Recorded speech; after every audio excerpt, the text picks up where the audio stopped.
जी नाज़रीन, welcome back. एक दफ़ा फिर आपको खुश आमदीद कहते हैं। मेट्रो वन न्यूज़ की माह रमज़ान मुबारक की ख़ुसूसी नशरियात रमज़ान अल करीम सिलसिला है रोज़ा और सेहत का। ये सेगमेंट जो कि ख़ास तौर पे सेहत के लिए पेश किया जाता है और ये segment doctor Isa lab and diagnostic centre के ताउन से पेश किया जाता है। हफ्ते में 2 दिन हमारे साथ ईसा लैब एंड डायग्नोस्टिक सेंटर का ताउन होता है। पीर और जुमरात को जो सेगमेंट्स आप देखेंगे वो पेश किए जाते हैं doctor Isa lab and diagnostic centre के ताउन से। नाज़रीन, आज प्रोग्राम में हम जिस मौजू पे बात करेंगे वो है बुलंद फिशार खून और दिल की बीमारियां, यानी कार्डियोवैस्कुलर डिजीज़ भी कहा जा सकता है इसको आम ज़बान में, या हाइपरटेंशन और हार्ट डिजीज़ कहा जा सकता है, यानी वो बीमारियां जो दिल की वजह से होती हैं या दिल की शरियानों की वजह से होती हैं।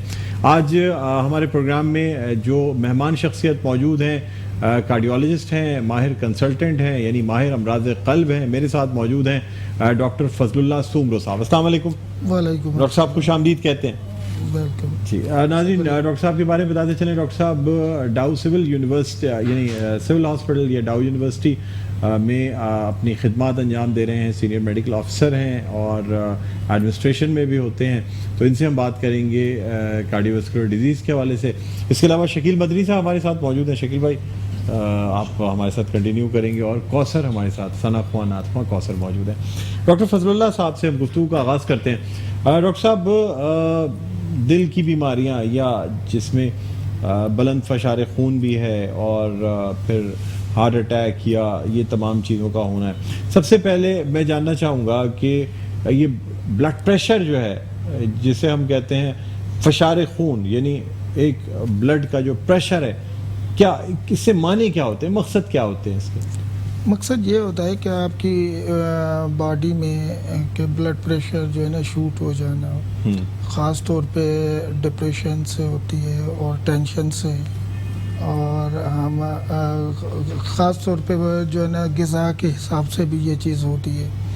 तो ब्लड प्रेशर बढ़ना वो बॉडी के लिए बहुत, दिल के लिए बहुत नुकसान क्या है। नमक से इसका कोई ताल्लुक होता है? नमक से भी ताल्लुक है, सोडियम से भी ताल्लुक है। सोडियम का बहुत कम इस्तेमाल हम पेशेंट्स को कहते हैं कि बहुत कम इस्तेमाल करें, और प्लस सोडियम का अपने हिसाब से है काफ़ी। सोडियम का है।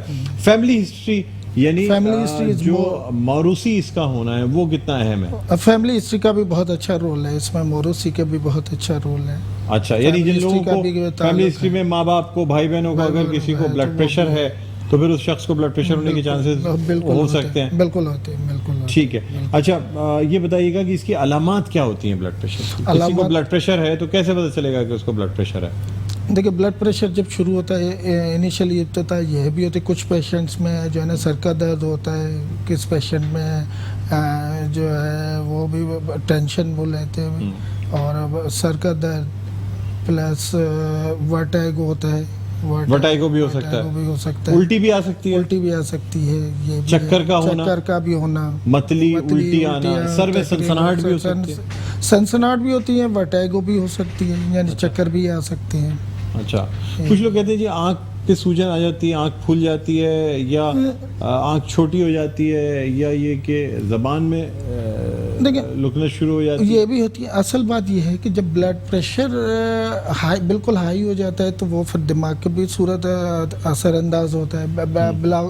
दिमाग से मुराद ये है कि उसको सीवियर होने के भी चांसेस होते हैं, जिसको स्ट्रोफालिज कहते हैं। फालिज का भी वो का चांसेस है। ब्लड प्रेशर देखें, ब्लड प्रेशर को हम कहते हैं कि भाई ब्लड प्रेशर जो है वो साइलेंट किलर है। साइलेंट किलर है, साइलेंट किलर कहते हैं। और अच्छा, यानी फालिज जो होता है उसकी बहुत बड़ी वजह ब्लड प्रेशर है? ब्लड प्रेशर भी उसकी वजूहत हो सकती है। तो ये आप जो फालिज, नाज़रीन, 2 किस्म के होते हैं। एक होता है इन्फाक्टिव, जिसमें कि क्लॉट फंस जाता है और ब्रेन का यानी दिमाग का एक हिस्सा जो है ना डेड हो जाता है या वो काम करना छोड़ देता है, और दूसरा होता है हैमरेजिक, जिसमें ब्लीडिंग हो जाती है। तो ये बुलंद फशार खून की वजह से, हाइपरटेंशन की वजह से कौन सा वाला फालिज होना कॉमन होता है? स्ट्रोक जो है वो इस्केमिक स्ट्रोक हो सकता है, इन्फाक्टिव हो सकता है, या हेमरेजिक होता है? देखिए हमारा इस्केमिक भी हो सकता है और मोस्ट प्रोबेबली इस्केमिक ही होता है। इस्केमिक ही होता है। हाँ, बाकी रेयरली हमें वो जो है ना हेमरेजिक भी हो सकता है। हेमरेजिक भी हो सकता है, रेयर मोस्टली इस्केमिक ही होता है। ठीक है। अच्छा, पहली दफ़ा अगर आपके पास कोई पेशेंट, नाज़रीन बहुत से लोग होते हैं जिनको कि ब्लड प्रेशर होता था पता नहीं चलता, अब वो गए खांसी नज़ला दिखाने के लिए, डॉक्टर ने ब्लड प्रेशर चेक किया, पता चला कि 150/90 आ रहा है, 160/90 आ रहा है। फर्स्ट टाइम जब ब्लड प्रेशर डायग्नोस होता है तो क्या पहली दफ़ा ही में दवा शुरू कर देनी चाहिए या लाइफ स्टाइल मॉडिफिकेशन से वज़न कम करना, ग़िज़ाओं का अच्छी ग़िज़ा का इस्तेमाल करना, वॉक कर लेना, क्या इससे भी ब्लड प्रेशर कंट्रोल किया जा सकता है? देखें हमारी जो गाइडलाइंस हैं, तो आजकल जो हमारी गाइडलाइंस कह रही है कि 130 से अबव हो, प्लस 89 तक हो या 90 तक हो, तो आप उसको जो है ना मेडिकेशन स्टार्ट कर दें पहली दफ़ा में या हम बाकी ये है कि हम पेशेंट को कह सकते हैं, गाइडलाइन के हिसाब से भी हटकर भी हम पेशेंट को कह सकते हैं कि भाई लाइफ मॉडिफिकेशन का बहुत सारा वो ख्याल रखें, ख़ास तौर पे जो है ना डाइट का ख्याल रखें, ख़ास तौर पे एक्सरसाइज करें। लाइफ मॉडिफिकेशन में ये चीज़ हम पेशेंट्स को एडवाइस करते हैं कि इसका खास तौर पे ख्याल रखें, एक्सरसाइज और डाइट का ख्याल रखें। इससे चांसेस होते हैं कि जो फर्स्ट स्टेज का ब्लड प्रेशर वो क्योर हो जाए। देखें ब्लड प्रेशर की एक होता है वाइट कलर, जिसको हम वाइट कलर का, जो आप बात कर रहे हैं ये वाइट कलर की ही कर रहे हैं। वो तो वाइट कोट होता है ना, वाइट कोट हाइपरटेंशन, वो तो डॉक्टर को देख के हो जाता है। आपने वाइट कोट पहना हुआ तो डॉक्टर को देख के जो है ना वो मेरा दिल जोर से धड़कने लगेगा, डॉक्टर कौन कौन सी बीमारियां मुझे बता देंगे, तो इसलिए वैसे ही थोड़ा सा ब्लड प्रेशर हो जाता है। ऐसी बात नहीं है, ब्लड प्रेशर अपनी जगह पे वो है। डॉक्टर को देख के ब्लड प्रेशर बढ़ता नहीं है, नहीं बढ़ता, बेहतर हो जाता है, बेहतर हो जाता है। आपके ऐसा खूबसूरत डॉक्टर स्मार्ट होगा तो यकीनन देख के थोड़ा सा और मरीज जो है वो बेहतर हो जाते होंगे, तभी आधी तबीयत तो आपको देख के बेहतर हो जाती होगी। नहीं, मोस्टली यही पेशेंट्स का होता है कि जो डॉक्टर होता है वो असल डॉक्टर की होती है काउंसलिंग। अच्छा। काउंसलिंग अगर डॉक्टर पेशेंट्स के अच्छे तरीके से वो बिहेव करे तो पेशेंट की आधी बीमारी बिल्कुल ठीक हो जाती है। वो आप वाली बात तो सही है। हाँ। आप वाली बात तो सही है। ठीक है। अच्छा सर, अब कुछ दिल की बीमारियों के हवाले से बात कर लेते हैं। दिल की बीमारियां जिसमें कि ख़ास तौर पे हार्ट अटैक का होना या अंजाइना होना, तो मुझे बताइएगा कि दिल की बीमारी, अगर किसी को दिल का दौरा पड़ने जा रहा है या दिल की कोई बीमारी है, क्या अलामात होती हैं उसकी? अच्छा, इनिशियली जो है ना पेशेंट आपको कंप्लेन करेगा चेस्ट पेन की, सीने के दर्द की, इसमें सीने के दर्द की वो कंप्लेन करेगा, प्लस जो है ना वो पेट के दर्द की भी उमूमन पेशेंट कंप्लेन करते हैं। तो वो डॉक्टर्स के पास जाते हैं, वो कहते हैं हमें पेट में दर्द है या सीने में दर्द है, बाजू, तेजाबियत की कंप्लेन कर रहे हैं, तेजाबियत की कंप्लेन भी वो करते हैं, या गैस की भी कंप्लेन करते हैं वो मोस्टली। मगर ऐसी सूरत हाल में उनको जो है ना ऐसे नहीं छोड़ना चाहिए, किसी दिल के अस्पताल में जाकर अच्छे तरीके से अपनी ECG को निकलवानी चाहिए। ECG में देखें वो जो है ना चेंजेस आ रही है तो फिर हम उस पेशेंट को फ़ौरन ही उसको अपना, मैं एक मशवरा दे रहा हूँ आवाम को कि जिनको सीने में दर्द हो या पेट एपिगैस्ट्रिक पेन हो या पेट के दर्द की शिकायत करो या उनको जो है एसिडिटी फील हो, तो उसको ऐसे ना छोड़े, फ़ौरन इजी ना ले। हाँ, इजी ना ले, फ़ौरन ही किसी भी दिल के करीबी अस्पताल में जाकर उसकी ECG करवाना मोस्टली इम्पॉर्टेंट है, ताकि उससे हमें पता चले कि इसको दिल का अटैक हुआ है या नहीं हुआ। क्योंकि हमारी अपनी ECG में चेंजेस होती हैं, चेंजेस मोस्टली हम उसमें ST एलिवेशन होती है ECG में। तो फ़ौरन अगर वो ST एलिवेशन है, पेशेंट को पेन भी सीवियर है, तो फ़ौरन हमारी जो टॉप मोस्ट लिस्ट पे जो ट्रीटमेंट है वो है प्राइमरी PCI। ठीक है, प्राइमरी PCI। साथ में आप उसको ACS का प्रोटोकॉल भी ACS का प्रोटोकॉल, वो तो शुरू में ACS का प्रोटोकॉल सिंड्रोम ACS का प्रोटोकॉल देख के उसके बाद हम उसको हेपरिन वगैरह दिलवा के फ़ौरन विदिन 90 मिनट्स के अंदर हमें पहले जो हम स्ट्रेप्टोकाइनेज दिया करते थे, अब उसकी जगह जो है प्राइमरी PCI ले ली। यानी प्राइमरी PCI नाज़रीन मतलब ये है कि जब पेशेंट आता है और वो चेस्ट पेन के साथ प्रेजेंट कर रहा है, अगर डायग्नोसिस हो जाती है कि उसे दिल का दौरा पड़ रहा है या हार्ट अटैक हो रहा है, तो बेहतर ये है कि उसकी इब्तिदाई तौर पे प्राइमरी पीसीए यानी उसकी एंजियोप्लास्टी कर दी जाए, यानी एंजियोग्राफी करें, देखें और एंजियोप्लास्टी कर दें, जो कि डेफिनेटिव क्योर है। इससे हार्ट डैमेज होने से बच जाता है, हार्ट को नुकसान नहीं पहुंचता, उसकी कैपेसिटी बच जाती है। बहरहाल डॉक्टर फजलुल्लाह साहब आपसे मज़ीद गुफ्तगू भी करेंगे। शकील मदनी साहब हमारे साथ मौजूद हैं। रमज़ान मुबारक का महीना है, मैं दरख्वास्त करूँगा कि बारगाह रिसालत में आप सल्लल्लाहु अलैहि वसल्लम हदिया नात पेश करने की सादत हासिल करें। सल्ले अला नबी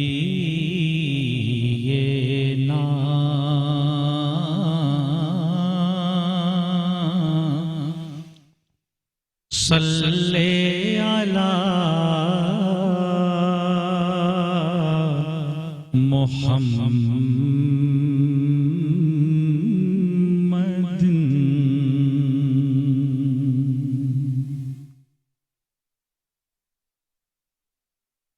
बड़े सलीके के साथ होती है पेश आका मेरी हुजूरी। बड़े सलीके के साथ होती है पेश आका मेरी हुजूरी। दुरूद पढ़ती हैं मेरी सांसें,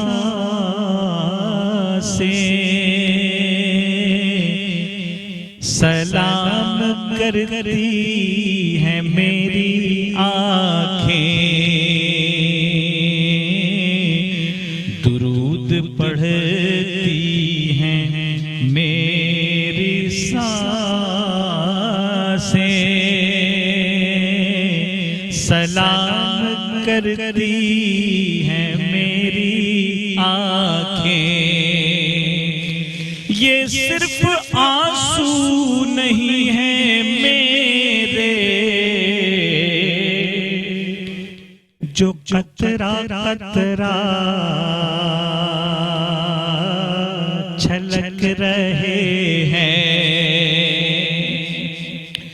ये सिर्फ आंसू नहीं है मेरे,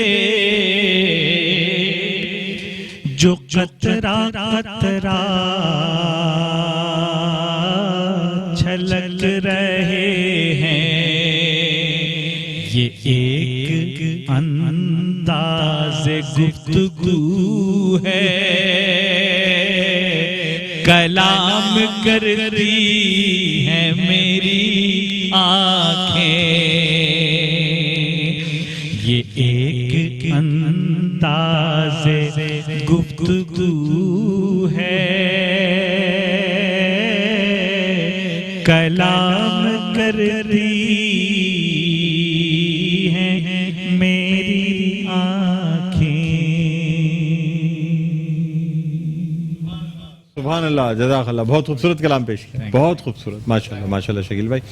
अच्छा डॉक्टर साहब, कुछ मज़ीद हम बात करेंगे इससे पहले कि ब्रेक की तरफ जाएं। मुझे बताइएगा कि दिल का दौरा पड़ना या हार्ट अटैक होना, इसमें अगर कोई ऐसा शख्स है जिसको कि दिल का दर्द नहीं हो रहा या उसे ज़ियाबतीज़ है या कोई और मसला है और सांस फूल रही है उसकी, तो क्या उसको दिल का दौरा पड़ सकता है? बिल्कुल पड़ सकता है। मोस्टली हम यही कहते हैं कि डायबिटिक पेशेंट को, डायबिटिक पेशेंट शुगर के मरीज को, अब शुगर के मरीज को हम जो है ना बिल्कुल का पेन महसूस नहीं, दर्द ही नहीं होता उसको, नहीं दिल का क्या वजह होती है? वो शुगर के हिसाब से, अच्छा, शुगर की वजह से जो है दिल का दर्द होता है। यानी जैसे शुगर के मरीजों की हाथ पाँव की हिस्स खत्म हो जाती है, सनसनाहट की, पेन की, जैसे पाँव भी उनके हो बिल्कुल जाता है ना, यही जख्म हो जाता है, दर्द नहीं बिल्कुल, महसूस होता, बिल्कुल। तो दिल का दर्द भी महसूस नहीं होता? दिल का दर्द भी महसूस नहीं ओहो, होता उसमें। अच्छा। मोस्टली हमें केसेस में यही देखा है कि उनको चेस्ट पेन ज्यादातर ये होता है कि अच्छा घबराहट तो फील हो सकती घबराहट फील होती है उनको, सांस भी उनको सांस फूलना अच्छा, घुटन फील होती है, सांस खींच के लेनी सांस पड़ती है। खींच के लेना। अच्छा, ये ये सारी चीज़ होती अलामत है, है। बिल्कुल। ठीक ठीक है। अच्छा, क्या शुगर का होना डॉक्टर साहब क्या ये रिस्क फैक्टर बढ़ा देता है दिल की बीमारियों के? बिल्कुल, बिल्कुल कि या बढ़ा शुगर ब्लड प्रेशर किसी को है तो क्या ज्यादा चांसेस हो जाते हैं कि उसको हार्ट अटैक हो सकता है? शुगर का होना दिल पे, ब्लड प्रेशर का पे भी, प्लस हार्ट अटैक में भी बहुत बड़े चांसेस होते हैं, बढ़ जाते हैं बढ़ चांस? जाते हैं, बहुत बढ़ जाते हैं। ठीक है डॉक्टर साहब, क्या दिल की बीमारियों या हार्ट अटैक की वजह से गुर्दे भी फेल हो सकते हैं? बिल्कुल क्या बिल्कुल वजह हो होती है? सकते हैं। हाइपरटेंशन, जब ब्लड प्रेशर शूट हो जाता है, एक तो आपकी फॉलेज होने के चांसेस होते हैं, दूसरे गुर्दे फेल होने के चांसेस फेल हो जाते हैं? हाँ बिल्कुल, ब्लड प्रेशर बढ़ने की ब्लड वजह प्रेशर बढ़ने के हिसाब से। से? अच्छा, बिल्कुल। तो उसके लिए फौरन जो है वो यानी दवाएं ब्लड प्रेशर की। अच्छा, एक चीज और बताइएगा, लोग समझते हैं कि डॉक्टर के पास गए, ब्लड प्रेशर बढ़ा हुआ है, उन्होंने दवा दी, खा लिया, दवा खाने के बाद ब्लड प्रेशर ठीक हो गया, बेहतर फील कर रहे हैं, मैं छोड़ दी दवा, कहते हैं ब्लड प्रेशर बढ़ा था, दवा ले ली थी। मोस्टली तो रेगुलर खानी चाहिए या बस ये कि बढ़ा है, खा लिया, फिर ठीक हो गया तो छोड़ दी? नहीं, देखिए पेशेंट को जो हाइपरटेंसिव ड्रग्स हम दे रहे हैं, तो वो ये नहीं है कि बस वो चंद दिनों के बाद में वो अपनी दवाई बंद कर दे। वो उमूमन पेशेंट्स को मैं यही कहता हूँ कि आप जो है खाना भूल जाए, मगर ये दवाई ना भूलें। दवाई ना भूलें। खाना कौन भूल सकता था? खाना तो याद। मगर दवाई भी तो अच्छा, ब्लड दवाई भी याद रखनी है। देखिए, ब्लड प्रेशर ऐसी चीज़ है, जैसे मैंने आपसे कहा कि फालिज भी वो करता है, प्लस आपकी किडनीज को भी, गुर्दों को भी डैमेज कर देता है। तो उसके लिए भी, अपनी लाइफ के लिए तो एहतियात लाजमी। मैं पेशेंट्स को उमूमन ये कहता हूँ कि भाई आप जो है ड्रग ना छोड़ें, एहतियात करें, ड्रग ना छोड़ें। ड्रग ना छोड़ें। हाँ, अच्छा, ये बताइएगा, हार्ट अटैक के बाद क्या कोई ऐसा ब्लड टेस्ट होता है जिससे पता लग जाए कि हार्ट अटैक हो रहा है? ईसीजी में नहीं आ रहा है, फर्ज करें तो वो हम ट्रोपोनेंट करवाते हैं, ट्रोपोनेंट करवाते कार्डिक एंजाइम्स हो जाता है, फौरन हो जाता है वो, उससे पता लग जाता है कि हार्ट अटैक हो रहा है। हार्ट अटैक हो रहा है, वो डेफिनेटिव टेस्ट है। डेफिनेटिव तो देखें, इनिशियली जो हमारा टेस्ट होता है वो ईसीजी होती है। ईसीजी में अगर हमारी एसटी सेगमेंट एलिवेशन हो तो हम उस टेस्ट का भी इंतजार नहीं करते, फौरन हम पेशेंट को जो है ना कैथ लैब में शिफ्ट करके एंजियोग्राफी एंड ठीक है सर, इसमें मजीद गुफ्तगू करेंगे, एक वक्फे की तरफ जा रहे हैं। वक्फे के बाद नाज़रीन, इंटरेस्टिंग टॉपिक चल रहा है। दिल को, वैसी दिल का मामला ही कहा जाता है कि हर इंसान जो है ना वो दिल के हाथों बड़ा मजबूर हो जाता है। तो दिल किसी को दे भी बैठता है, किसी का दिल इंसान ले भी लेता है, लेकिन ये वो वाला दिल की बात नहीं हो रही है, दिल की बीमारियों की बात हो रही है। एक वक्फे के बाद दोबारा आपकी खिदमत में हाजिर होते हैं। कहीं ना जाइएगा, देखते रहिए रमज़ान अल करीम। जी नाज़रीन, वेलकम बैक। एक दफ़ा फिर आपको खुशामदीद कहते हैं। सिलसिला है रोज़ा और सेहत। ये सेगमेंट पेश किया जा रहा है doctor Isa lab and diagnostic centre के ताउन से, और आज हम बात कर रहे हैं ब्लड प्रेशर और दिल की बीमारियों के हवाले से, यानी हाइपरटेंशन एंड हार्ट डिजीज़ या कार्डियोवैस्कुलर डिजीज़ जिसे कहते हैं, उस हवाले से बात कर रहे हैं। हमारे साथ मौजूद हैं डॉक्टर फजलुल्लाह सुमरो, जो कि कार्डियोलॉजिस्ट हैं, कंसल्टेंट फिजिशियन हैं, सीनियर मेडिकल ऑफिसर भी हैं सिविल हॉस्पिटल कराची में, जो कि डाउ यूनिवर्सिटी के अंडर में है, वहाँ मौजूद होते हैं, और आज टाइम निकाल के हमारे पास यहाँ आए हैं। ब्रेक पे जाने से पहले सर से बात हो रही थी दिल के दौरे के हवाले से, यानी एक तो दिल की बीमारी होना, यानी किसी भी शख्स को हार्ट डिजीज़ हो सकती है, लेकिन हार्ट अटैक का हो जाना, दिल का दौरा पड़ जाना, उसमें क्या होता है वो जानेंगे। डॉक्टर साहब, दिल का दौरा पड़ना यानी एक इंसान को चेस्ट पेन होता है और उसके हार्ट में खून की कमी होती है, वो इस कदर कमी होती है कि दिल का एक हिस्सा जो है वो बाकायदा मर जाता है, जैसे डेड होना कहते हैं, यानी इन्फार्क्शन कहते हैं मेडिकल लैंग्वेज में, और मायोकार्डियल इन्फार्क्शन कहलाता है क्योंकि दिल के पट्टों को मायोकार्डियम कहते हैं। तो ये मायोकार्डियल इन्फार्क्शन या एमआई होने की सूरत में क्या होता है पेशेंट को? दरअसल बात यह है कि जब पेशेंट को अटैक होता है तो हमारी अंदर जो शरियानें होती है, शरियानों के अंदर सबसे पहले इंजरी होती है। इंजरी के बाद में उसमें थ्रम्बस फॉर्मेशन हो जाती है, खून का जमना शुरू हो जाता है, जमना शुरू हो जाता है। उसके बाद फिर वो पेशेंट के मुख्तलिफ तकरीबन दिल के अंदर 3 बड़ी शरियानें होती हैं, 3 बड़ी शरियानें होती हैं, 3 बड़ी शरियानें, 3 बड़ी शरियानें होती है। तो अब हमें वो सीवियर लेवल का होता है, कभी 1 शरियान में होता है, कभी 2 शरियान में होता है। जब ये अटैक पड़ता है पेशेंट को, हम ईसीजी करके उसको देखते हैं, फिर एंजियोग्राफी जब हम करते हैं तब हमें पता चलता है कि कितनी शरियानें ब्लॉक है। अच्छा, उमूमन जिस आर्टरी में अटैक होता है तो वो हमें कल्पिड आर्टरी उसको हम कहते हैं। मोस्टली जैसे हमने कहा स्टैंडर्डाइज ट्रीटमेंट जो है ना प्राइमरी पीसीआई है। अटैक के बाद में हमने ईसीजी देखी, किसी पेशेंट को एंटीरियर वाले एमआई है, यानी दिल के अगले हिस्से का, जैसे आप कह रहे थे कि भाई दिल का हिस्सा वो कमज़ोर हो जाता है, एंटीरियर वाले एमआई हुई तो दिल का जो अगला हिस्सा होता है वो थोड़ा वीक हो जाता है। क्यों कि उसकी जो आगे वाली शरियान है वो दिल को सप्लाई नहीं दे रही, एलईडी नहीं दे रही। जब बंद हो गई तो समझे कि वो वैसे मोस्टली ये नहीं होता है कि सिर्फ अटैक से एलईडी ही हो, नहीं, वो अटैक किसी में भी हो सकता है, एलसीएक्स में भी हो सकता है, एलसीएक्स में भी हो सकता है, राइट कॉर्नरी आर्टरी में भी हो सकता है, मगर कल्पिड आर्टरी को ही करते हैं जो टेरिटी जो 100% ब्लॉक होती है, जो पता है कि जो जिसकी वजह से दिल का दौरा पड़ रहा है उसमें पीसीआई करते हैं। हाँ, ऐसे नहीं है। जिस टेरिटी की एमआई होती है ना ईसीजी में, जिसमें हमें पता चल गया कि भाई एंटीरियर टेरिटी में है, वो आर्टरी आपकी एलईडी जो है वो कल्पिड हो, भले एलसीएक्स में ब्लॉकेज हो चाहे आरसीए में ब्लॉकेज हो, हमें खोलनी सिर्फ एलईडी ही है। अच्छा, जो कल्पिड है, जिसमें अटैक हुआ है, जिसमें अटैक आ रहा है वो खोलनी है। बाद में उस वक्त सिर्फ कल्पिड आर्टरी बाद में प्लान करेंगे। फॉर एग्जांपल देखें, उसमें हम ये कहते हैं कि अगर 50% आपकी 50 से ज़्यादा एलईडी बंद है, अगर उसके बाद एलसीएक्स में 50% स्टेनोसिस है, 50 से कम स्टेनोसिस है, या आरसीए में 50 से कम जो है स्टेनोसिस है, उसको हम छोड़ देते हैं, कल्पिड आर्टरी को पीसीआई करके। कितने शरियानों में मसला हो तो फिर बाईपास के लिए क्या दिया जाता है, कैबेज जिसे कहते हैं? मोस्टली ये नहीं है कि शरियानों के हिसाब से, अगर तीनों शरियानें आपकी ब्लॉक है तो लाजमी नहीं हो उसका बाईपास हो, लाजमी नहीं है। शरियानों के साथ अगर एक शरियान आपकी ब्लॉक है, जैसे हम कह रहे हैं कि एलईडी ब्लॉक है, लेफ्ट मेन में ब्लॉकेज है, तभी इंडिकेशन जो हमारा बनेगा वो कैबेज बाईपास ही बनेगा, बाईपास बनेगा। अगर एक शरियान ब्लॉक लेफ्ट मेन में एंजियोप्लास्टी हो ही नहीं हो सकती। अच्छा। मगर उम्मूमन हो नहीं सकती, होती भी है, मगर रिस्क नहीं लेते हमारे डॉक्टर्स। हो सकती है, लेकिन करते नहीं है, करते भी हैं।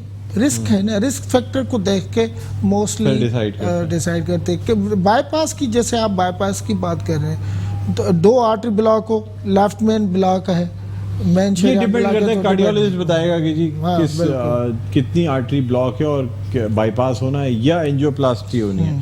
अच्छा, क्या बाईपास या दिल के दौरे के बाद सांस का फूलना शुरू हो जाता है कुछ लोगों में? क्या दिल की कमजोरी की वजह से होता है, ये फेफड़ों में पानी भर जाता है, क्या होता क्या है? बाईपास की जो मोस्ट कॉम्प्लिकेशन होती है ना, तो वो यही होती है, तो पानी भी भर जाता है और प्लस उसकी वजह से भी सांस फूलना शुरू हो जाता है, या पेशेंट मोस्टली वो एहतियात नहीं करते। जैसे मैंने पहले भी आपसे डिस्कस किया कि भाई लोग दवाइयाँ खाना छोड़ देते हैं, डाइट में बदपरहेज़ी करते हैं, बिल्कुल वो छोड़ देते हैं, तो जाहिर है बाईपास जो हम कह रहे हैं कि एक आर्टरी को दूसरी आर्टरी से बाईपास, ब्लॉकेज जो ओरिजिनल आर्टरी में ब्लॉकेज मौजूद है, हम जो नया ग्राफ लगा रहे हैं उसमें वो हमने लगाया। तो अभी हमने फॉर एग्जांपल मोस्टली मैं पेशेंट्स को कहता हूँ कि भाई ये जो हमने बाईपास की, ये मत समझना कि आप पहले जैसे हो गए, ये जस्ट लाइक हमने आपकी लाइफ को एक थोड़ा सा धक्का दे दिया और एहतियात करना है। बिल्कुल, लोग समझते हैं नई गाड़ी हाथ लग गई, अब उसके बाद फिर बेड़ा गर्क करो, फिर डॉक्टर के पास 10 साल के बाद पहुंच जाओ, फिर दवाइयाँ भी नहीं खाए, खाने पीने में भी एहतियात नहीं कर रहे हैं, मुरक्कन ग़िज़ाएं खाएं। अच्छा सर, मुझे बताइएगा कि अब ये दिल की बीमारियां इतनी खतरनाक होती, इतना डरा रहे हैं आप, मुझे बताइए कि इससे बचा कैसे जा सकता है, इंसान कैसे बचे इससे? देखिए, बचने का ये है कि आप वॉक भी करें, डाइट में सर कौन से रिस्क फैक्टर्स ऐसे हैं जो मॉडिफाई कर सकता हूँ मैं, ये बता देना। कुछ तो ऐसे हैं जैसे मेरी फैमिली में है, बदलने देखें, फैमिली तो नहीं फैमिली बदल में सकता, फैमिली नहीं आने वाली बदल- फैमिली बदलिया, जिस फैमिली से ताल्लुक एहतियात रखते हैं, वो तो करें, नहीं बदल एहतियात करें, हाँ। आप एहतियात करें, स्मोकिंग से अवॉइड करें, स्मोकिंग वॉक करें, बुरी चीज़ है। हाँ बहुत बुरी चीज़ है, सही टॉप बात। मोस्ट लिस्ट पे है, स्मोकिंग से जो है ना दूर रहें, वॉक करें, डेली की सर, क्या 30 वजह है? मिनट्स इतनी बुरी वॉक चीज करें। भी है फिर भी लोग छोड़ नहीं पाते सिगरेट, ये क्या वजह है? हाँ, ये समझ में नहीं आती। देखिए हम समझा के लोगों को थक थक जाते जाते हैं, मगर फिर भी लोग बहुत मुश्किल उन्हें- होता है क्या सिगरेट छोड़ना, क्यों नहीं छोड़ पाते लोग? नहीं, छोड़ना आसान है। जैसे छोड़ना हम आसान। लोगों को कहते हैं कि भाई टेपर ऑफ करें, टेपर ऑफ करने से मुराद ये है कि एक बंदा जो है ना दिन में 3 पैकेट्स अगर पी रहा है तो कम कर ले। हाँ, कम कर ले, 2 पैकेट कर ले। आस्ता-आस्ता 2 कर ले, फिर फिर एक कर एक हफ्ते के बाद में 1 कर ले, फिर आधे पे आ जाए। सही। छोड़ना कोई मुश्किल नहीं है। दरअसल बात है इंसान अपने आप को विल पावर विल पावर की भी हाँ, बात है, अपने सही आप को वो समझा नहीं पाता। हाँ। विल अच्छा, ये घी और चिकनाई बिल्कुल। और बड़े का गोश्त, यानी ये जो बीफ है, रेड मीट, ये सब खाना ठीक है सर? नहीं, ये ठीक नहीं है, ठीक नहीं है बिल्कुल। ठीक नहीं है, क्योंकि अच्छा। देखें हमारा कोई जैसे मैंने आपको कहा कि हमारा जो वर्क है वो हम एक्सरसाइज वाला है, एक्सरसाइज नहीं कर रहे हैं। एक्सरसाइज हाँ, नहीं। ये इम्पोर्टेंट चीज़ है तो- नाज़रीन। अगर तो आप अच्छी आप ऐसी वर्जिश करते हैं जिससे आप ये तमाम चीज़ों को यूटिलाइज कर लेते हैं, इस्तेमाल कर लेते हैं, कोई बात नहीं, फिर आप बीफ भी खाएं, आप घी भी खाएं, चिकनाई भी खाएं, तमाम चीज़ें खाएं। लेकिन हम लोग वाइट कॉलर जो लोग होते हैं, जो कि बैठे हुए हैं, खाली अपने काम कर रहे हैं बैठ के, उनके लिए ठीक नहीं है। गाड़ी चला रहे हैं, फिर बस वॉक भी नहीं है, भागना दौड़ना भी नहीं है, साइकिलिंग भी नहीं है। वैसे उमूमन मैं कहूँ कि ना इस्तेमाल करें, बॉडी की रिक्वायरमेंट के हिसाब से इस्तेमाल करें। बॉडी की requirement। बॉडी की रिक्वायरमेंट के हिसाब से वो करें, मगर जो बॉडी की लज्जत दी है requirement- सर अल्लाह ताला ने गाय के गोश्त में, घी में अल्लाह- और अल्लाह- बारबेक्यू में, वो सर क्या है, अल्लाह वो ताला की आपकी बात नेमतें सही है ना। कुफरान नेमत भी तो नहीं होता सर, दिल चाहता है कि चले नहीं, इन बिल्कुल। लज्जतों को चख के अल्लाह ताला का शुक्र अदा करें। नहीं, देखें लज्जत हो तो अल्लाह ताला ने तो है ना एहतियात भी फरमाया एहतियात कि भाई एहतियात भी हाँ, करें, बिल्कुल, एहतियात भी परहेज करें। करना चाहिए। हम खा के लेट जाए, सो जाए और बाहर निकले ही नहीं। पहले के जमाने के दौर में आप देखें कि लोग इतने हाँ। बड़े काम भी करते तो और निकलते भी वो चीजें सर, भी इस्तेमाल अब मैं करते। बहुत अहम सवाल करने जा रहा हूँ। टेस्ट कौन से इंसान को करा लेने चाहिए स्क्रीनिंग के तौर पे, ये बता दें तो फिर हम नात की तरफ जाएंगे। स्क्रीन की तरफ से आप अपना जो है ना लिपिड प्रोफाइल लिपिड करवाएं। प्रोफाइल करा। ठीक है। ये 12 घंटे की 14 घंटे की फास्टिंग से होता ये है? 12 घंटे की फास्टिंग से होता है। और ये रमजान का महीना चल रहा है तो फास्टिंग करना आसान है, फास्टिंग रोजे में जाके करा लें। सहरी की रोजे में 4-5 करवा सकते बजे सहरी खत्म हुई है तो आप समझ लें तो आप शाम शाम के 5 5 बजे तक जाके टेस्ट करवा के बेहतरीन रहेगा। बेहतरीन अच्छा, फास्टिंग के अलावा सर और यानी लिपिड प्रोफाइल के अलावा और लिपिड क्या करा प्रोफाइल लें? के अलावा वो अपने शुगर टेस्ट करवा ले, शुगर टेस्ट प्लस जो है ईटीटी करवा ले। ETT भी करा अगर लें। अगर सिम्टम्स सिम्टम्स है। अच्छा, फास्टिंग ब्लड शुगर भी करा लेनी चाहिए? शुगर भी करवाएं, करवा लें। फास्टिंग शुगर भी करवा और लें, एक सीबीसी भी करा के देख सीबीसी लें। भी करवा ले। ठीक। अगर आपको सर कैल्शियम स्कोरिंग एक चीज होती है, हाँ कैल्शियम स्कोरिंग करानी चाहिए वो? करवा सकते हैं। देखिए वो आप डिपेंड कर रहा है कि आप अपनी फिर यूरिक एसिड भी आप अपनी करवा लें, यूसी भी करवा लें, सारी चीज़ें। यूरिया इलेक्ट्रोलाइट्स, ठीक, अगर ये सारी चीजें करा सकते हैं। ठीक है सर, लाजमी बहुत बहुत every 6 शुक्रिया month में डॉक्टर करवाना फजलुल्लाह साहब, आप तशरीफ लाए, बहुत अच्छा लगा। नाज़रीन, ये डॉक्टर ईसा साहब के ताउन से ये सेगमेंट पेश किया गया। अब मैं दरख्वास्त करना चाहूँगा कौसर से कि वो बारगाह रिसालत आप सल्लल्लाहु अलैहि वसल्लम हदिया नात पेश करने की सादत हासिल करूँ। इसी के साथ हम ब्रेक पे जाएंगे। क्या खबर क्या सजा मुझको मिलती, मेरे आका ने इज़्ज़त बचा ली। क्या खबर क्या सजा मुझको मिलती, मेरे आका ने इज़्ज़त बचा ली। फर्ज